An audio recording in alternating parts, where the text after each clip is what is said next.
सोचिए, यह एक फाइटर जेट है।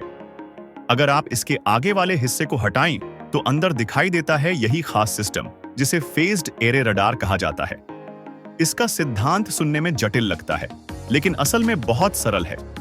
एक साधारण रडार जब काम करता है तो वह चारों ओर मच्छरदानी जैसे गोल घेरों में इलेक्ट्रोमैग्नेटिक तरंगें भेजता है। इन तरंगों में ऊपर उठी हुई जगह को तरंग शिखर और नीचे ढंसी हुई जगह को तरंग गर्त कहते हैं। अगर दो बिल्कुल समान तरंगें एक साथ भेजी जाएं और शिखर शिखर से तथा गर्त गर्त से मिल जाए तो वे एक दूसरे को मजबूत करके बड़ी तरंग बना देती हैं।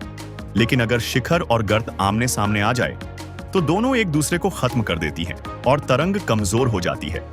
अब उसी गोल तरंगों वाले दृश्य पर लौटते हैं। गहरे हिस्से को शिखर और हल्के हिस्से को गर्त मान लीजिए।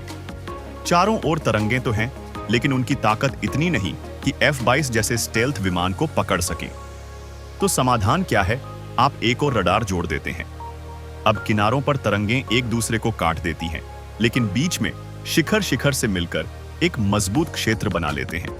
यहीं तरंगें ज्यादा ताकतवर और केंद्रित हो जाती हैं।